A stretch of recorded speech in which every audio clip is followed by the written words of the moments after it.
he takes his toy pistol and he throws it at the Blob and then he runs off. Yeah. And I'm like, all right. I'm Austin. And I'm Cloud. This is Monster movies. Gojira.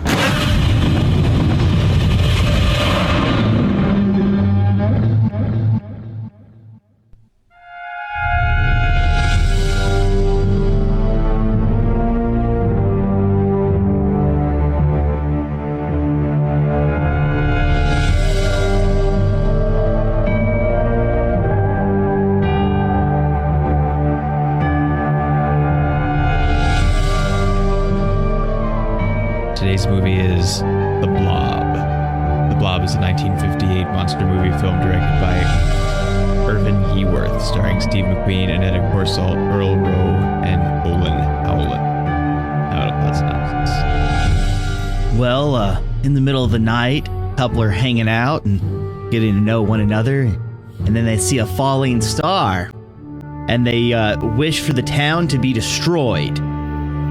Or something like that. And then it ends up being the Blob inside of a rock that eats an old man, and they take the old man to the doctor, and then it eats the doctor, and then the police, they think the kids are pulling a prank, and it eats some more people, attacks a theater, and then tries to consume a diner before they finally freeze it and then transport it to the Arctic? Like, I'm from America. We're doing some scientific testing on this thing. We're not just dropping it off in the Arctic without anyone knowing about it. Like, no, it's not how. No. Yeah. Yeah, I mean... Science has proved that this is so. Which there's none of it all in this. No. Sort of unusual for the thing comes from space or the atom or wherever and attacks the town or the country or the world, and like there's no the closest we have to a scientist type character is the doctor, and he's like kind of trying to like think about it, but then he's also kind of dead. Yeah, he doesn't get very much time, and mostly he's thinking about the guy that it's attached to. We're gonna have to amputate the arm, and I'm like, oh, like that's actually like smart, especially within the circumstance, since you can see how aggressive it is trying to consume him. So yeah, I like that. And it's like, but I have to wait for my nurse. Yeah. Like, bro, you got to get started now. Yeah. Well, and he calls, it's the middle of the night. Like the whole movie is the middle of the night. Like the same night. Even though at one point it's a little confusing towards the end where the police guy is on the phone with Washington and says like, it's killed like several people since last night. And it's like, but it's still last night. Yeah. But he says like, we'll have the sun up in a few hours and who knows what'll happen. And so I guess he's just like, well, it's pretty far into the really early morning. So he's referring to the earlier part of last night because we haven't seen daytime except the shot where the farmer guy runs across the road when they discover him looks like it's day. Yeah. And it's the only shot in the movie that looks like that. I don't know why. It's like that. There's no reason for it to be day in that one particular one, and unless they just didn't have it and they had to shoot during the day this one time. Well, I would say there was about 2 more shots that were incredibly minor, where it kind of looks like they were trying to film something during the day, and they just forgot to cover up windows, and it's just like, okay, like we forgot to do this to make it keep looking like it's nighttime, but it wasn't so shocking where it's like, oh, that's in the middle of the day. Like there are some of the color movies where it's just like, oh, we're trying to make it look like it's night, but we're just putting a filter on it, and you can clearly tell that we shot this in the middle of the day. Like that's bad. This movie does not do that. No, it doesn't do that. I mean, one thing just to start with, we're supposed to believe that Steve McQueen is a teenager. Yeah. Which he was 28 at the time of this, which maybe you don't know specifically, but you know he's not a teenager. He's not a kid, no. He's not, 70s Steve McQueen. He's not that old yet. Sort of bullet Steve McQueen, where like clearly he's like 40 years old, but he doesn't look like a teenager, especially compared to the other people in the who are like they do look young. They may not be like actually 17 or whatever they're supposed to be, but they look younger than he does. It is, yeah. And I'm not. He drops it off a little bit later, but during the early parts of it, especially, and when he's talking to the police after the reverse street race, he's doing this kind of like OG kind of like thing with his shoulders and like the way that he moves and the speed that he speaks in, where it seems like he's trying to play a teenager, whatever that means. From the late 50s. Yeah, he's playing a late 50s teenager in the late 50s when he isn't one. But it's a little. Now we can't, hit it, really for that, because everyone in Greece is like 35 and they're all supposed to be in high school too. And so like it's okay, but it's sort of weird. Well, I'm going to be honest, I'm not thoroughly impressed with any of the acting in this movie, except for like the dude who runs the little diner at the end of it, like for like 5 minutes. Like he's like has a strong Italian accent or something. I was gonna say like he's like really, really Italian, and he doesn't seem to understand anything that's being said. And then it's just like, we got to get to the cellar. Oh, okay. And then they just go to the cellar, and I'm like, now, not acting, but just for the scene, there's an old man who hears the air raid sirens, and so he's like getting his defense helmet. Defense helmet, yeah. Yeah, and then it's just like, wait, that's the fire department. And then he takes that one off, and he has like a fire department helmet that he goes and put on. I don't know what to wear. This has never happened before. And I'm like, I really like that scene. Like, it's a good tension breaker, even though there wasn't any tension there to be broken. Not really. Well, I mean, that's sort of something. And like, I have a point that I'll eventually get to later because I have a big question to ask. But that'll come towards the end. But there's not, like, we know that the blob is real and that it's out there, even though nobody has seen it but Steve. Yeah. Which is his character's name, too. He's playing a guy named Steve. Although, like, we know him as Steve McQueen because he is Steve McQueen, but the actual, like, on-screen credit at the beginning of the movie is actually Stephen McQueen, which was really weird to see. Yeah. You don't think of him as being Stephen McQueen. But, he wasn't any... And it's not like we have to have Steve McQueen in this to fake play a teenager because he'll make people come see it. He wasn't really anybody yet here, so... Or not the Steve McQueen that he would be later, so he wasn't really packing people in to see the Blob because it had Steve McQueen in it. But not a whole lot happens.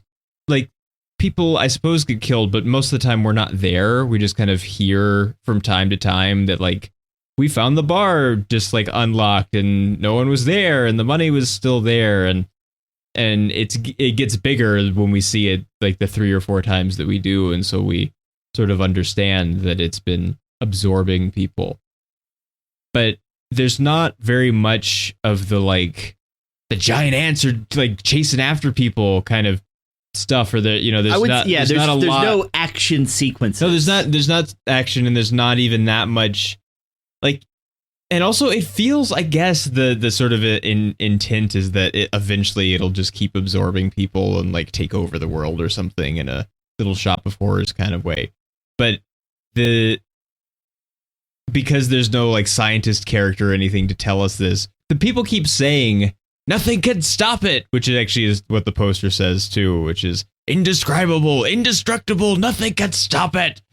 But people come to that conclusion really quickly. It's the most horrible thing I've ever seen. Like, the nurse is like, the doctor says, try the acid, and she tries the acid and it doesn't do anything, and she says, nothing can stop it. It's like, you tried one thing. How do you know that nothing can stop it? And it turns out something can stop it. It's just not the thing that, or sort of stop it, I guess. But everyone is really convinced, like, there's no way to kill it. We can't kill it. And, in the day the Earth stood still, they have, like, the scientist guys and the army and whoever, they're checking out the ship after, and, like, Gort's standing over there. He hasn't moved in a super long time. And they're trying to figure out a way. You know, it's Kenny's, you know, famous like put a hole in it. Like that's they're trying stuff, and they're like, we tried everything. We tried the torch. We tried the dynamite. We can't make a hole in it. They've tried a few things before they come to the conclusion that it's really hard to put a hole in this thing. And that doesn't really happen. Like people try one thing and just lose all hope. We can't. Nothing can stop it. Nothing can kill it. What are we gonna do? Speaking of losing all hope, this is one of the few times where it's like we have a character scream and it doesn't carry on. It goes on for like a second and a half, and then she stops, and I was so happy. Yeah. Like, oh, thank God. And it's appropriate. It's appropriate because, you know, like the dog flails and she falls down. So it's not like, oh, well, if you did like it was a really good setup. And so they're in the little supermarket thing that Steve McQueen's dad runs. And Steve sees the thing kind of go around the corner of the aisle, and he's just like, nope, and jumps up and over the aisle to the next aisle to get her. And I'm just like, all right, see, this is smart thinking. I like this. And she's like half in a faint or something. But he picks her up and he evacs. I like his character because he is active. He does do things, and he's thinking about stuff, and he has questions, and he doesn't like I guess she does too. She comes sneaking out of the house, even though they didn't really talk to each other about it. But he's got ideas, and he has thoughts, and he's not he doesn't like the police are like, just give up, which they also don't put him in jail or something stupid either. There's the one guy that is the like ex-army guy that seems to have a chip about how he used to be in the army, which they even tell us. The other guy is even like, he used to be in the army, and he wants to make things everybody's after him or something. And the kids, they just want to put me down because they know I have a military record. Which I guess that was sort of... It's weird, though, because at this point, this is 58, so he could have been in Korea, I guess, right? Because that was in, like, the early, mid-50s. And because he doesn't look... I mean, he could have been in World War II, I guess. That only ended 14 years before. What is 46, right? Or 47? Something like that. 46, I think. Should know this. And I have known it at other times, but we've talked about World War II in a relatively commonplace way on the show. So it's not the first time. But I don't know if that's really like something that would be going on. But the other guy is much more reasonable about what's going on. And he's like, I don't really know what's going on, but I'm not going to like make a big deal out of it until I know what's going on. He's not a lot of help because he also doesn't really believe them, but he doesn't have any proof either. Well, like, okay, and it's better than just the like clearly staring at the evidence of the thing that's happening and being like, that can't happen, and continuing to not do anything while the town gets eaten. Well, okay, so sometimes whenever Steve and the lady show up with the police to look for the doctor because he swears he saw the doctor be eaten, the David, I believe that's his name, David, the cop, the lead sergeant, he goes, well, they obviously weren't doing anything. And if the doctor is supposed to be in this area at this time, then we'll just get a hold of him in that area in this time to see if the story checks out. So there's not too much I can do right now, but I know I can get an answer to move forward at this time. And the kids aren't going to leave town or anything. And so I'm going to get their parents. We're going to drop them. We're going to get the parents to come get them, so we're not having to keep them overnight. And then whenever the morning comes, I can just make the phone calls, and then we can actually pursue this to find out what's going on. And that's what he does. And that's intelligent. Like, that's what I would expect as a smart move. There was no reason to hold the kids. That would have been extra work for him to do. Mm-hmm. There's no way to because remember, no one had cell phones at this time. So it's like, what else could he have done that would have been productive, that would have made things solve quicker? And I can't think of anything. And then later on, after the kids do the siren bit, I can see like, okay, well, this has gone too far. The air raid siren's on. They're waking up the entire town. I'll probably put them like in the drunk chamber or whatever. Mm-hmm. You know, put them in the cell. Just is like, okay, you pushed it too far. You should have been in bed. But they get there and it's just like, listen, this thing is in the shop. It just attacked me and Jessica. And then it's just like, okay, well, we're going to go in here. And that's essentially what they do is they go into the into the store and they check it out. But by the time they come out of it and it's like, oh, yeah, there's nothing in there. That's whenever the theater starts panicking because it's in the theater attacking them. Mm-hmm. So it goes from a situation where the police would show up and handle it and go, OK, well, if nothing happened at the theater, then they probably would have rounded them up and taken them back to the station. But because something at the theater did happen, now we can take them and move them forward in the story as well. Mm-hmm. And so what the cops did in this movie is something that I would say is good police work. Well, when they're at the doctor's office, the story kind of goes through a reasonable, like, things keep getting cut off as ways to prove the story in like a way that makes sense, because he's like, well, he's not here and he was supposed to be out of town. And he's like, well, I saw him, and then check for the car. And she's like, well, sometimes he rides with the other doctor. And so they call the other doctor and they're like, well, he's not there. So we'll have to wait until morning. And there's just like regular, good ordinary writing. Yeah, there's regular, ordinary obstacles. And it's not just like, well, why would we bother to try and call, or what? You know, the car is gone for some mysterious reason or something. Because it was at the shop and it was actually being worked on by the mechanic guy that was eaten as well. Yeah. Which happened for some reason I wasn't really sure of, but at least it was an interesting scene. It's just something else. It's just so we see something else happen. So we continue to be worried that, like, oh, it's still out there, because we do go long stretches where we don't see it. Yeah. While they're looking around for it, or while they're talking about it, or they're alerting the townsfolk or something, and we don't actually see it for really long time periods. And so it's out there somewhere doing something.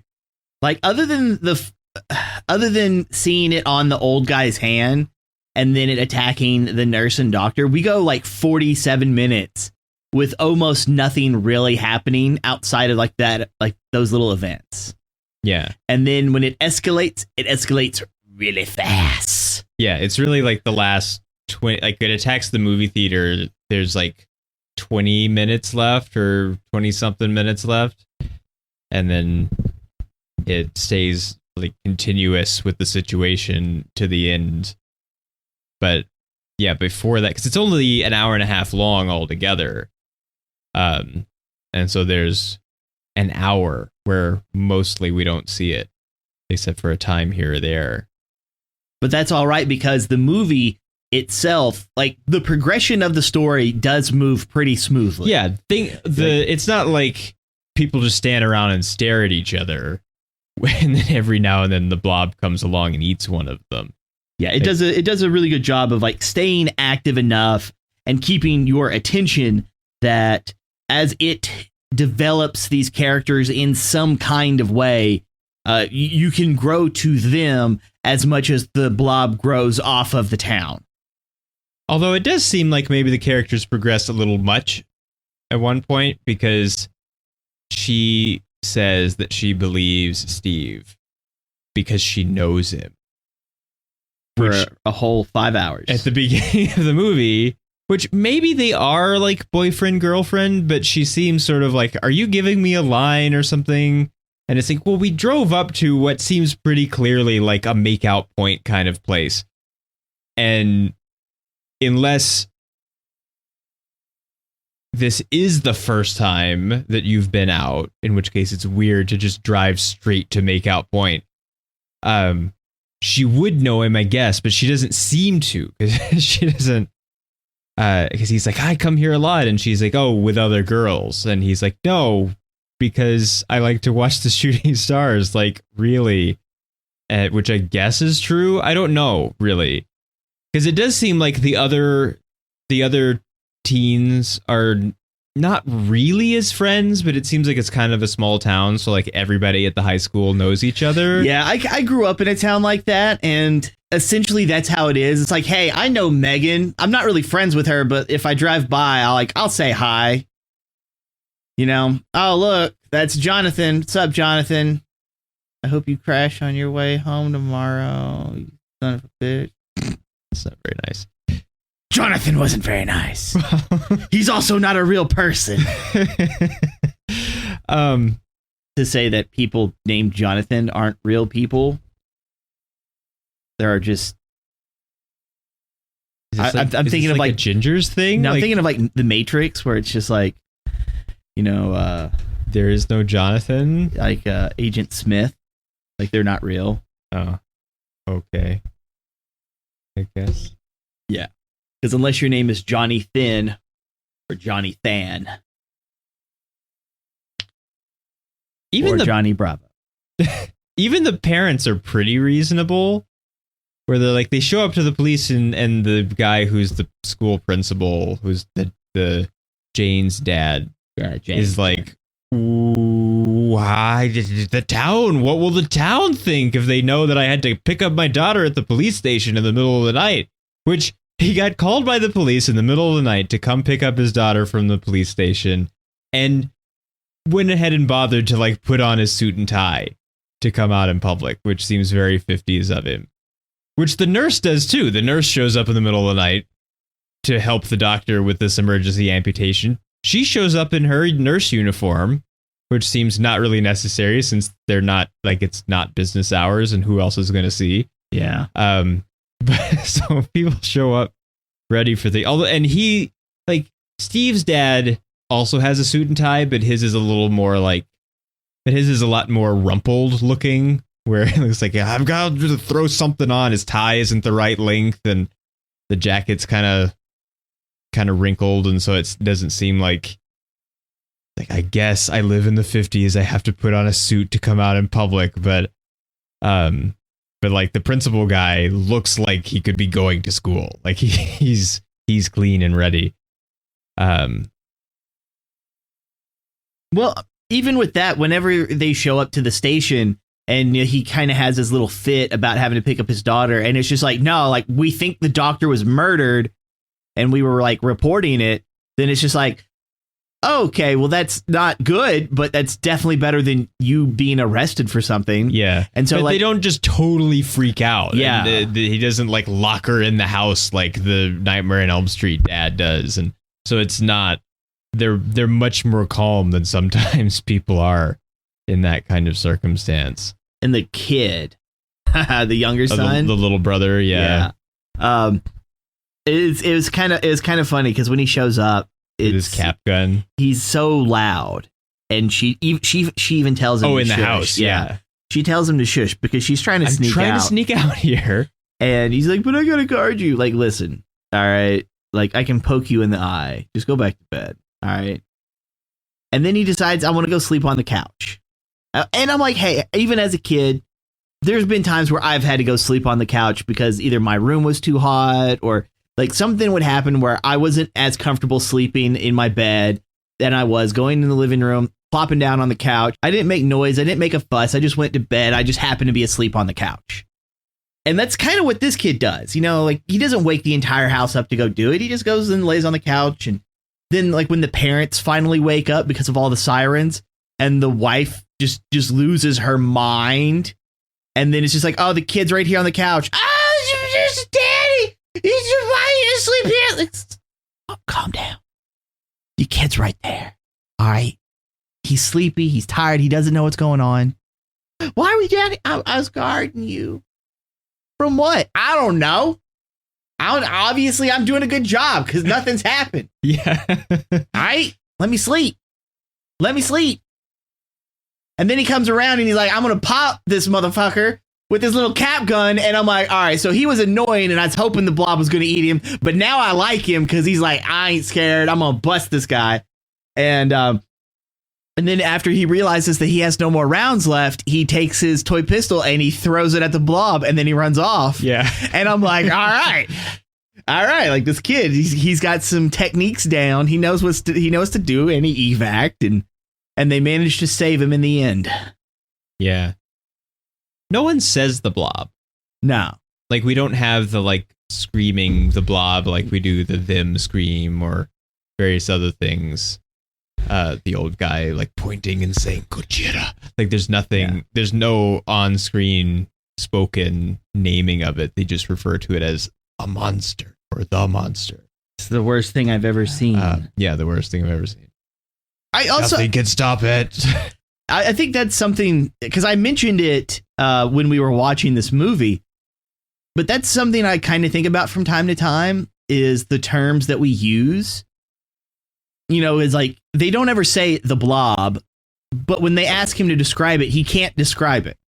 Now, granted, that's the other part of the poster. It's indescribable. But the problem is it is describable even without having to say a blob.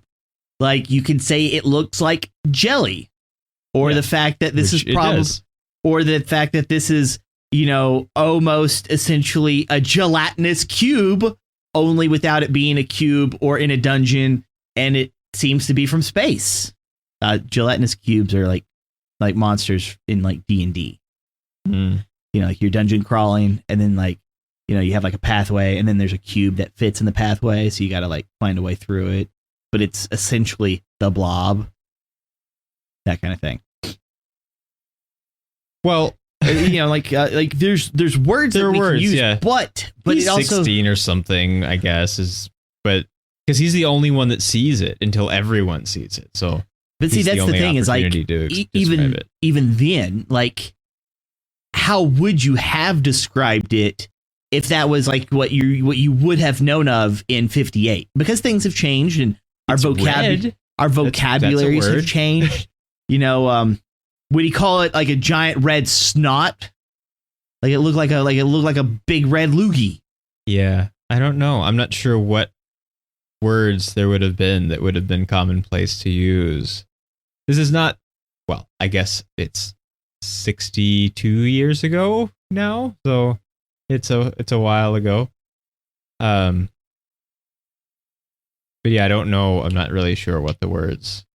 But there could, I mean, we know that the word blob existed because in this time, because they named the movie that. Yeah. And so, like, and you know, you have blobs of this or that. Giant red dollop from space. You know, there are words you could use.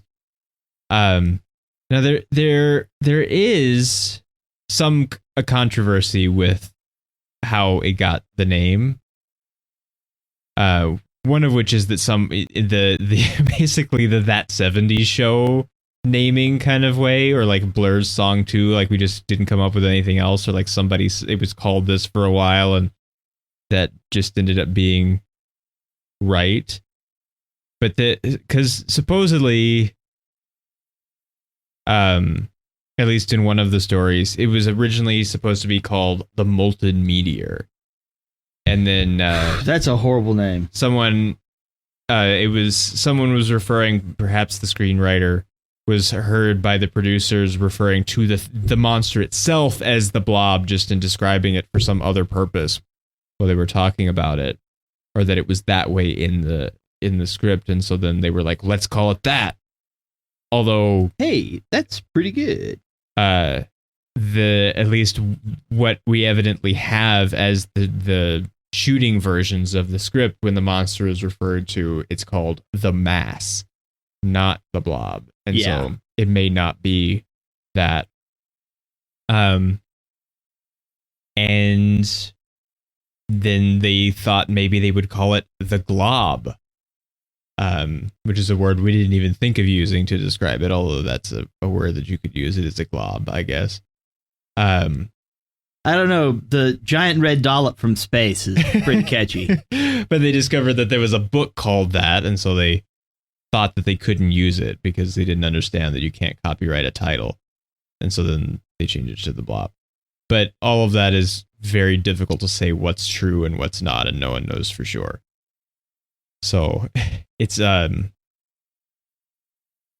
it doesn't seem to be a case of like we invented this word in this movie and that's why we have blobs of things. But it's hard to say what the other direction is either. None of those other titles are good. No. Now, The Blob is not really that great a title either, necessarily. We know that that's what it's called now, and it's been around a long time, and it's a significant movie.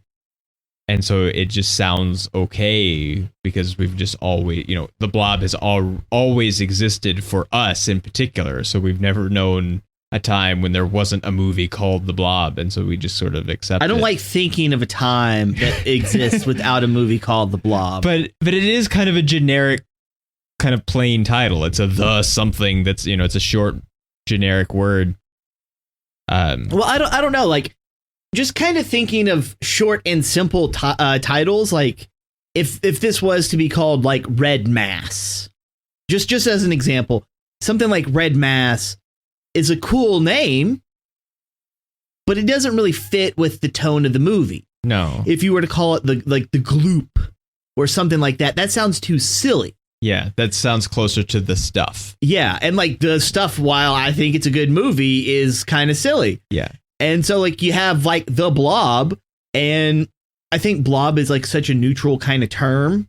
Yeah. That it doesn't invoke any kind of feeling other than like visually picturing something that might be a blob. Yeah. And then kind outside of shapeless and yeah, you don't really know what else. Except for when I hear The Blob, my first thought always goes to that scene in Origins Wolverine. Which I've seen, but I don't remember what you're talking about. He goes, it's when Logan goes back to like one of these areas where like it's the people that he knows because Sabretooth is hunting him. And like the black guy is running like some kind of wrestling arena training ground or whatever. And then one of the guys that was there when they were searching for the animanium in Africa, he ends up like his mutant power triggers and he gets like super fat and big and he is the Blob. And then he's like, yeah, why don't you just hop into a ring in here with him? And he does. And he's like, listen here, bud. Like, did you just call me Blob? Because that's the character's name, Blob. He's supposed to be like one of Magneto's Brotherhood members. Remember like him, Toad, yeah. Juggernaut, Sabretooth, Mystique, Pyro, the one guy who can multiplicate himself. But yeah, the Blob was like one of like the strong men, if you will. Like, hey, I need someone really big and really dumb who has a lot of muscle to go over there and move that. Okay, boss. And then he just stumbles over there. And that's kind of, they just made him really nasty looking in the movie. But since Logan says Bub, he says Bub. And the guy's like, did you just call me Blob? Because he's supposed to be sensitive about his weight. That's the joke. So when this was made, nobody thought like that much of it, like the people who were making it. And Paramount, it was made independently. And then Paramount, who bought it for about, I don't know, like twice as much as it costs to make. Well, maybe like 3 times as much as it costs to make it. And released it as a double feature, mainly for the drive-in market. The other movie being I Married a Monster from Outer Space. And like they thought it was just like, that's just cheap thing. There's a monster in it. There's teens in it. Steve McQueen. This is like the first Steve McQueen movie. Which even at the time critics were like, eh. And critics were pretty much like that about basically the whole thing, even though it was sort of popular with people who saw it. But we still remember it. Yeah. Like it's, 62 years later, there's a Criterion edition of this. Nobody remembers I Married a Monster from Outer Space, although Stephen King does, and he talks about it on Writing as a movie that he remembers seeing in among the like many cheap monster movies that he remembers seeing as a kid.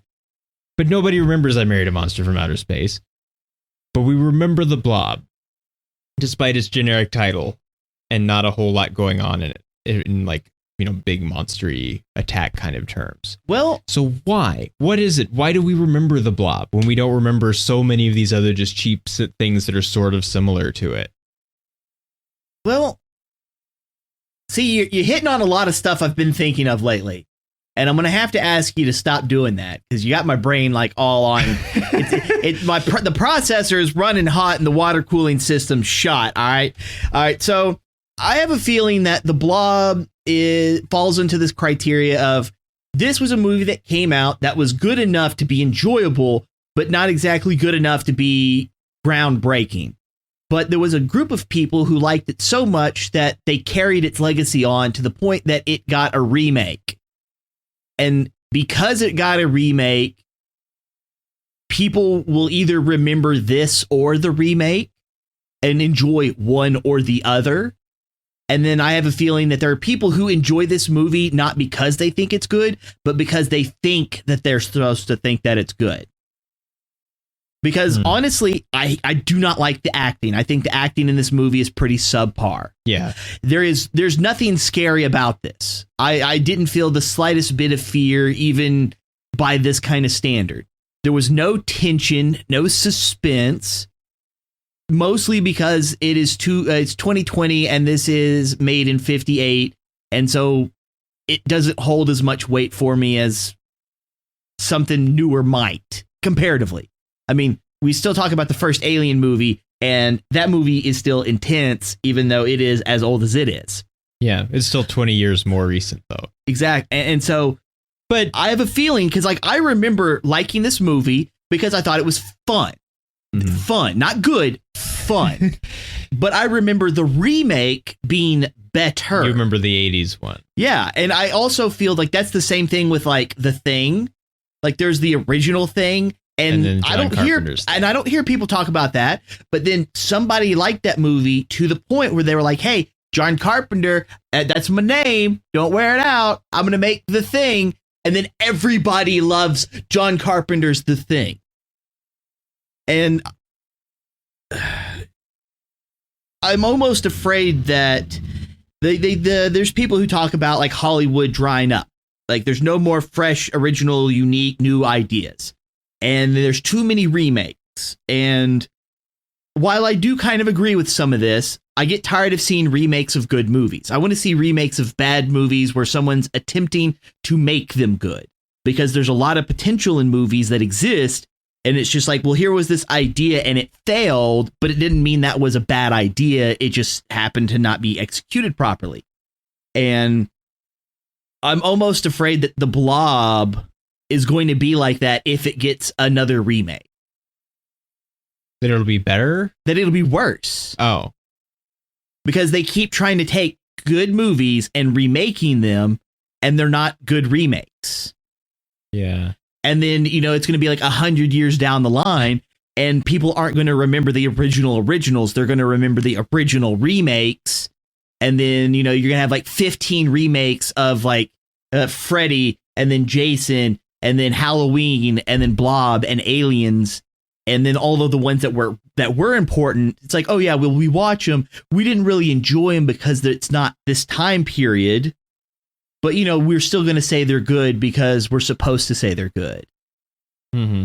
Well, I mean, there is something to looking at old films where you can't, or old anything really, that it's not fair to look at it and try to hold it up to whatever standard is at the particular time. Yeah. Especially, you know, when you're talking about film, the beginning of film is still pretty recent in terms of like various kinds of art. Like the first like real films are in the, you know, like the early, like the teens, where even though they didn't have sound yet, they were still like trying stuff. They were making full length things, and they were making things that were actually telling stories and weren't just one reel. And, you know, that's just a little over 100 years ago, which seems like a long time, but isn't really that long. And there's not as much difference as there might be for something that's been around that long, and that either that long or not that long, depending on which one you decide it is. But you have to kind of look at films and say, well, what else was going on at the time? And what do other films around this time and before look like? And is this a step back or a step forward? Or is it, is it just kind of a workmanlike attempt at whatever was going on? Which seems like what this is. This version of this is this like, well, there's a monster and there's some things that go on and some people die and there's some effects to look at. And it was in color, at least, which was not necessarily super common for really cheap kind of exploitative horror monster type movies at this time. And like the effects, such as they are decently effective for like seeing except for when it's like attached itself to the whole diner, like that looks like really like animaty and strange. Yeah. But the rest of the time where it's just like, it's seeping through vents or it's crawling along over there, it's all stuff that works pretty well. Although what color red it is varies in every shot we see it in. It's never the same color red anytime. I think okay, so because I was thinking about it, I decided I wanted to look up, and all I did is I just Googled great movies from the 50s. And then it was just like, I don't care about Oscar winners. I think a lot of award shows are bogus, but it just popular movies that were listed. And I have Rear Window, which I would say is better than The Blob. No, I don't think people are going to fight with you about that. I mean, I'm going to be as fair. Only movies from the 50s. And then you got North by Northwest.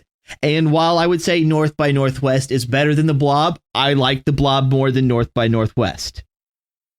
Rebel Without a Cause, Strangers on a Train, 12 Angry Men, The Bridge on River Kwai, Vertigo, The Day the Earth Stood Still, which is earlier. Yeah. Rashomon, Seven Samurai, Forbidden Planet, which there's a poster of Forbidden Planet, but it says something about vampires on it. Yeah. Like, what is this? Ben-Hur, The Seventh Seal, Invasion of the Body Snatchers, Touch of Evil, Ten Commandments, Wild Strawberries, Howard Hawks' production, The Thing. So it's from 51. Right. Yeah. So much, much earlier, even. And then Creature from the Black Lagoon, which is one of my favorites. And then like the list just goes on and on and on. And it's like, yeah, there's a lot of great movies. So I would say, like, comparatively, if people were to remember any of the other ones that I listed and not remember The Blob, then I would say that's okay. But if someone's like, oh yeah, I remember, like, I Married a Monster, what's The Blob? Yeah. Then we might have an issue. That would be the thing that was weird, which I don't know that there's anything wrong with I Married a Monster from Outer Space. I've never seen it. The Atomic Brain. But there are things wrong with the Atomic Brain. Yeah. Even though it's fun. But it does just seem, you never know what the things are going to be that are the things that make it through time. But there does seem to have been something about this one. I mean, sometimes it's like almost like forced, where something like The Wizard of Oz was not really popular when it came out. Yeah, people didn't really know what to do with it, and they didn't really care. And then the like ultra classicsness of it really started because no one really cared that much about it, and so it was really cheap to play on TV when like movies were looking, or TV stations were looking for things to put on TV. And so they put it on TV a lot. And so people saw it a lot. And how long did that go on for? Because I remember seeing it on TV. Well, no, I mean, way before, before us. Because I'll tell you what, I mean, it's still on TV a lot, but like it was on TV a lot. And so it just kind of became this thing. And then people attached to it. But it was later, and it was just because it was on all the time. Although, the Mighty Ducks movies were on TV all the time, and they're not, held up as great accomplishments of film. Well, I wonder if it's a combination between some of the effects during the creation of the Wizard of Oz and its connection to like childhood stories. Mm-hmm. Mostly because it's like, hey, you know, like, yeah, it didn't do that great. I mean, it was made spectacularly. Yeah, well, the thing is, because The Wizard of Oz is an authentically great film. Like, Yeah. it should be important. It just, people didn't notice it at first. And then, well, see, I'm wondering, like, if the reason attention was brought to it is because the people who brought the attention to it are the people who grew up with it on TV and not the people who originally saw it when it came out. Mm-hmm. Where it's just like, oh yeah, I remember being like 7 years old and it was being played on TV and no one cared. And then like 20 years later, I'm now running this award show thing. And I'm like, no, like you have to understand just how good this was. It's important for film and it's important to me because it was my childhood. And now we're just going to repeat this 50 years later. Mm-hmm. You know, something like that. The thing is also, you know, The Wizard of Oz is from 1939. And like, all of the, like, we could if we were going to like start the Ultra Classics, like anchor the Ultra Classics sub-series that we may eventually get around to doing, 1959 you can find like 6 of them. Like it's this like anchor year that's this, there's so many of the great, what are held up as the great classic movies, and so now, I guess it's not really that fair because The Wizard of Oz did get a nomination for Best Picture, but it didn't win because Gone with the Wind did. It wasn't that popular with people, and then it kind of just went away for a number of years. But you have Gone with the Wind and The Wizard of Oz, and Mr. Smith Goes to Washington, and Stagecoach, which is like the movie that made John Wayne. And, you know, when he stopped being a singing cowboy and actually became John Wayne. John Wayne. That's a terrible cowboy. You know, the 30s version of The Man in the Iron Mask. Like, you just have all of these big movies, and in 38 also, and then in 40 and 41. And so you have just like a bunch of things to get buried underneath. And, you know, in the late 50s, there were a lot of let's go to the drive-in and watch a monster eat people or something kind of movies, or maybe you married the monster and it was for outer space kind of movies at the same time even. And so there was plenty of opportunity for this to get buried, and it didn't. And I guess, you know, there are visual things too that show up other places. Like if you watch Ghostbusters 2, you can see the blob like all over it because, you know, I guess obviously the slime is red and it's the thing that's attacking, but there's like things like it squishing through the vent into the projection booth. Like that image, the slime squishing through the vent, is like exactly the same as a shot that happens in Ghostbusters 2 in the museum. And so there are just these things that have people doing work in this type of movie or related adjacent types of movies are like reaching back to this and pulling things from it. And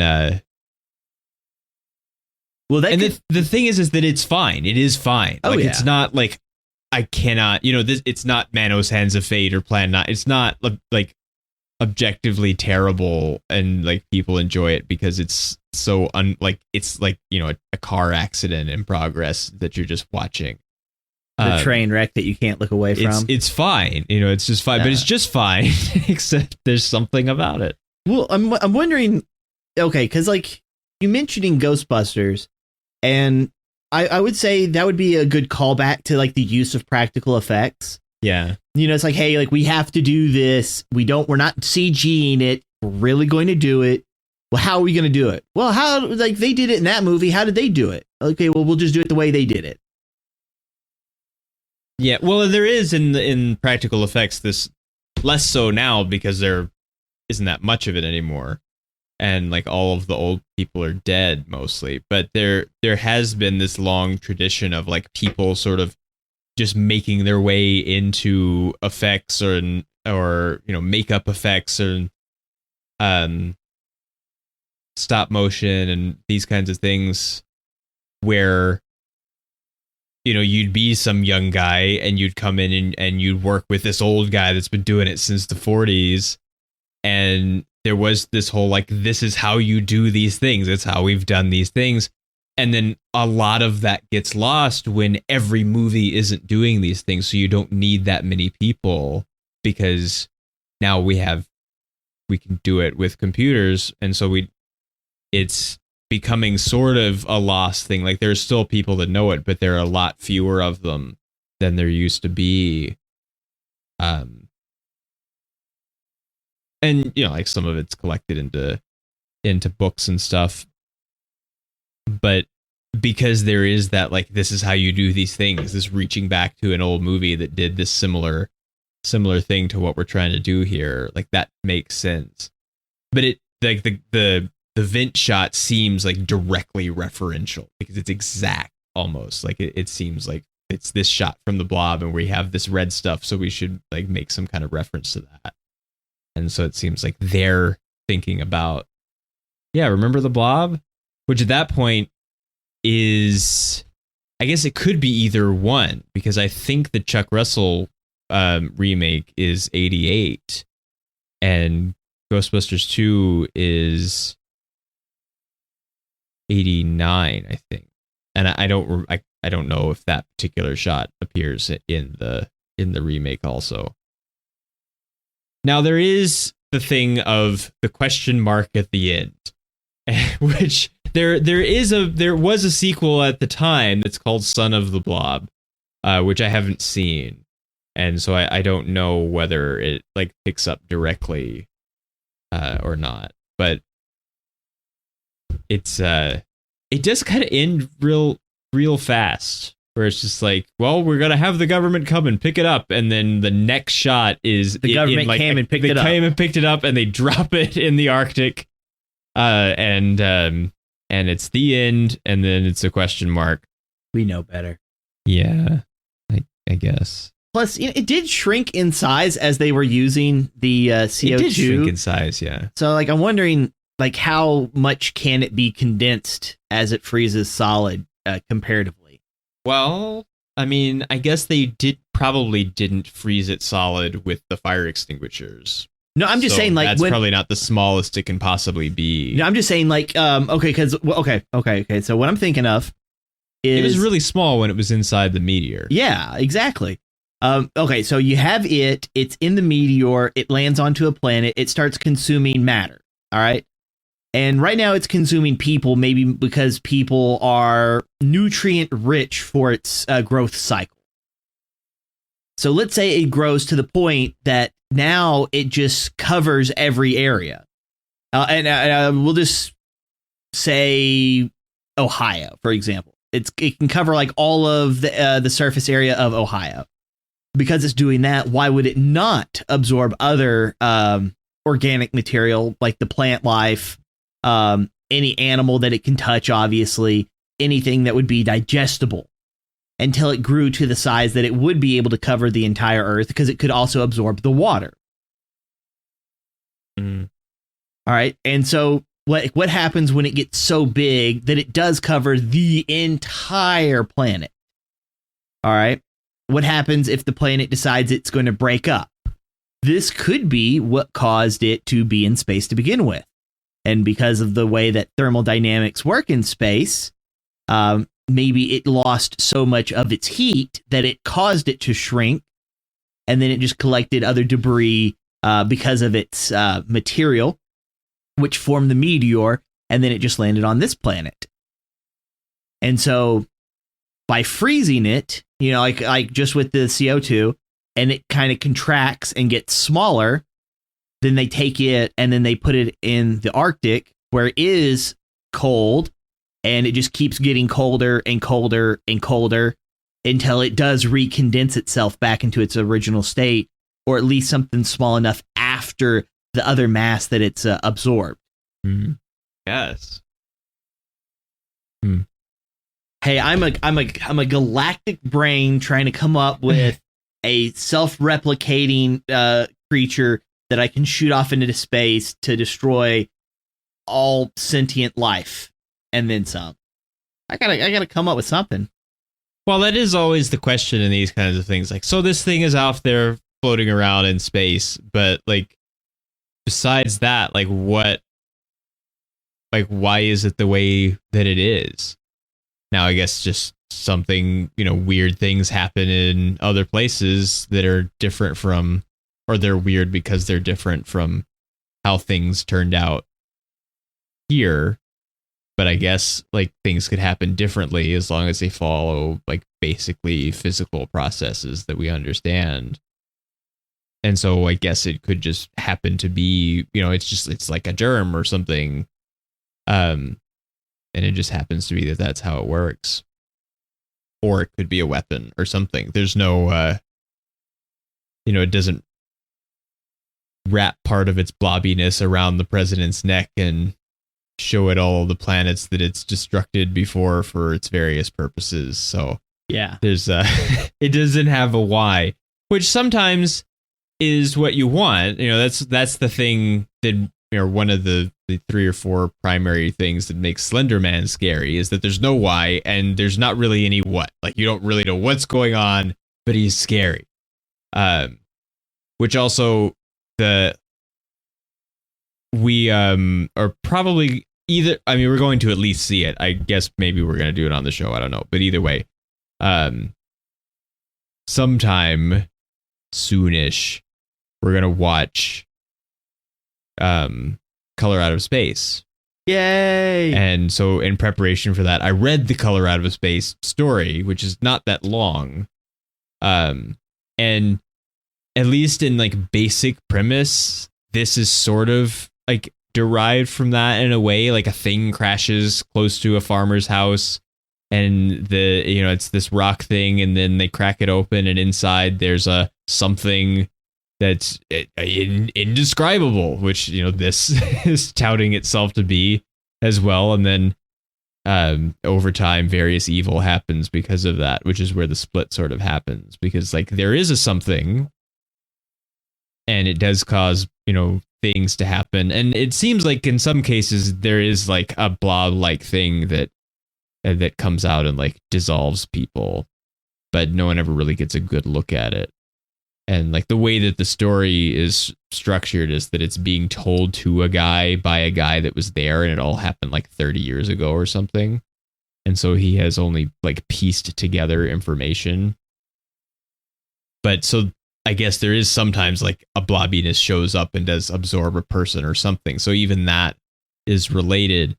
But in that there's a lot more just like, you don't really like, there's no why, there's no what, just stuff is just weird and it's getting worse and no one can do anything because no one really understands it and you can kind of not really describe it. And so like here, no one seems to be able to describe it, but they just don't seem to be trying very hard. And there is a like way out, kind of like they do drop it in the Arctic and it stops, which is not what happens in Color Out of Space. The story, I don't know what is going to happen in the movie.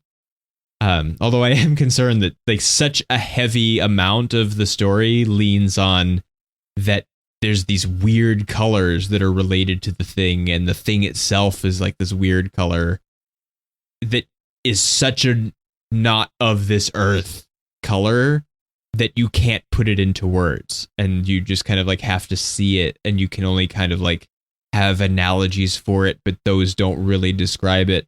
And so like that's fine when you're writing a story, because then you can just like imagine a thing you can't quite imagine. But when you make a movie, you have to show something.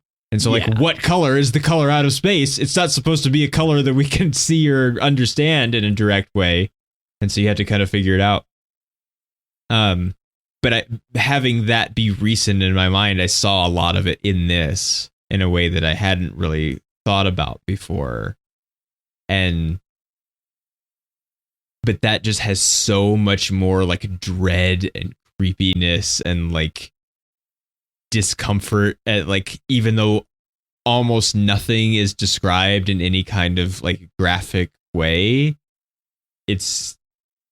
And here people say, that we're all going to die or something if we don't do something, but it doesn't have that same, like, the blob is out there and it's eventually going to get, even in the way that like Invasion of the Body Snatchers does, where there is this sort of like overhanging threat of like, you don't know who's who and you might be a pod person anytime now.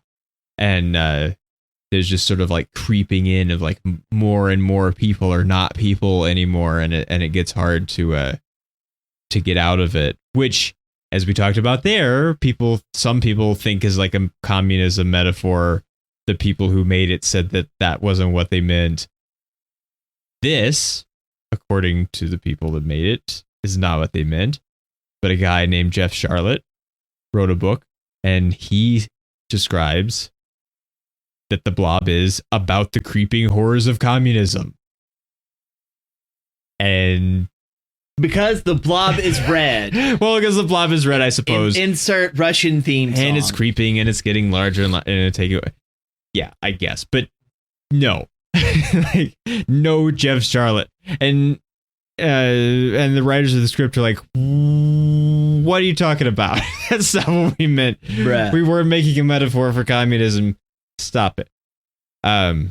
So I guess probably everything in the 50s is a metaphor for communism in some way, even if nobody meant it, because it's just, it existed in the 50s. Yeah, it existed in the 50s, and I barely recognize this country anymore. The government's got us seeing communists in our soup.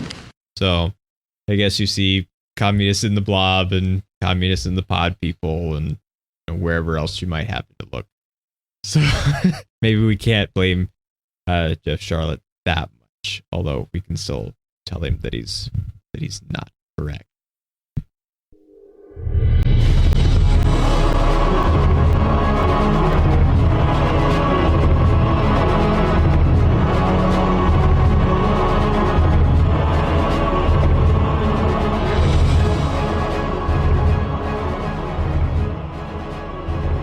So how do we feel about stars? I'm giving it 4 stars. Like, if it had maybe a little bit better suspense, maybe some better acting, like just take one more element that I thought was weak, and then just actually make that good. And I would say, okay, between this, this was good, and I had a lot of fun, so it is 5. But I only had a lot of fun, and therefore it's a 4. Plus, I remember liking the one from the 80s way more. 1 star more. Yeah. 1 star later. Wait, that's not how the system works. No. 4 red stars. Communism. No, because it's not about communism. But I guess it probably is. Yeah, it has to be 4, I guess. Yeah, the acting's no good. Like, mostly the acting is no good. But even though we know that Steve McQueen will later be a good actor, and that didn't mean that he was always a good actor. Mean he was always good. But also, he's so busy, acting with his gee whiz shoulders that like he doesn't have time to be to be acting as the character. He's too busy pretending to be 17. I'm sorry, Officer David. I didn't mean to be racing backwards. Yeah. Oh, that's something I forgot. That there's a lot of mirror stuff happening here, where like people look into mirrors and see things. Like he looks in the mirror and sees the traffic light that they're gonna race to and has the idea, and the doctor like looks in the mirror and sees the body of the And so there's like looking into mirrors at things. Mirrors work. They do. Science has proved that this is so. And the other thing, he gives us a measurement that even if it's hard to like picture in some sort of exact way, seems to be a bit more of at least a familiar measurement than the one we've had for a long time. The something, he didn't know what, but something as big as a battleship had just flown over and past him. at speed so great he couldn't begin to estimate it. You know, and we've said like, well, but how big do you have like an idea of how big a battle how bigger than a battleship mean anything to you? And you know, I guess everybody who was in the war maybe has seen a battleship, and so maybe they have some idea. But he says it was probably as big as a moon before, like the asteroid that hit, which it probably wasn't, because then we'd probably not be there to have discovered this tiny crater that this little piece of it is left in. Now, maybe he means when it was way out in space and it's bumped into other things and had pieces, but it didn't enter the atmosphere the size of a moon. And he says a moon, not the moon, which is interesting too. So I guess maybe moons vary in size, so maybe it isn't quite as accurate a measurement as a battleship, which does have a fairly standard size, even if maybe you don't know what that size is in some precise way. But it's at least a different form of measurement. He doesn't say it was probably as big as a battleship before it crashed here. Although it might have been. That's a much more reasonable size than a moon for something to come through the atmosphere and crash and not kill us all. So you were talking about remakes. In 2009, it was reported that Rob Zombie was going to make a remake of it. But then he stopped that. But so I don't know how I feel about this. Yeah. So I mean, I guess maybe he was just going about remaking various old horror movies, because he did do at least 2, right? Like he did the Halloween one, and then wasn't he also involved in at least one other of like the major ones? I can't remember. I don't think he directed it, but I think so. I can't remember which one. Yeah, it was. I'm not 100% on top of that. So maybe he has. I know more or less like the movies that he made like originally. Yeah, but he does a lot of producing too, a lot of involving himself in things. And so I don't know. I feel like I don't want Rob Zombie's The Blob. No, I don't think I would either. I don't think. Which I guess maybe he turned out he didn't either, because he stopped. But we it's a thing that we could have had.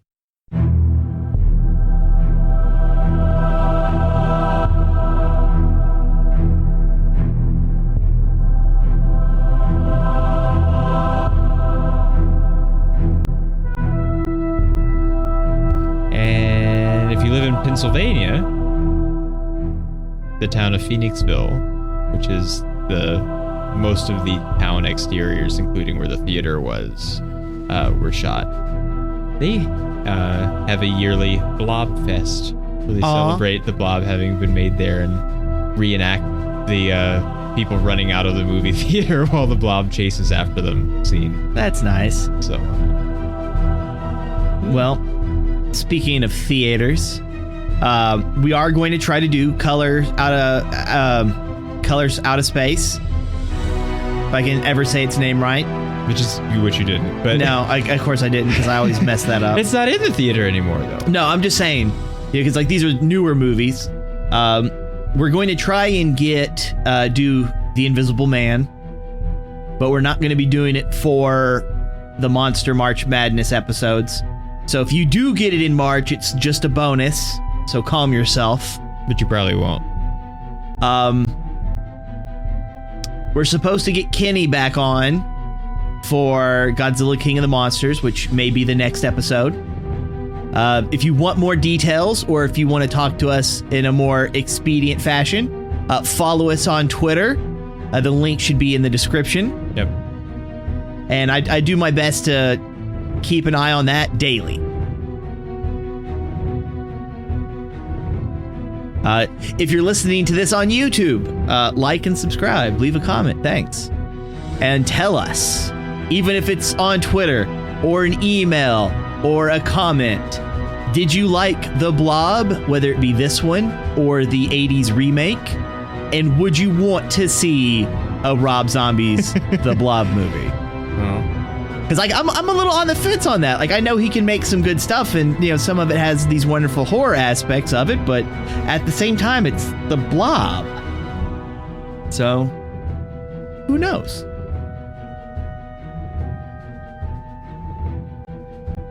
Yeah, we did recently receive an email from Richard S., who I think you said has commented on YouTube before. Yeah, he's been with us for a little while now. But he actually mentioned in his email about how he enjoys it when you express your love for women who scream in movies.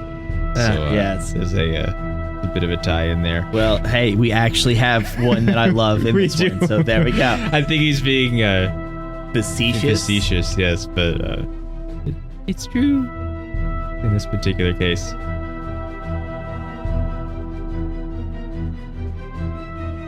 And that's all we have to say about the Blob. We'll see you next time. You just call me Bub? Later.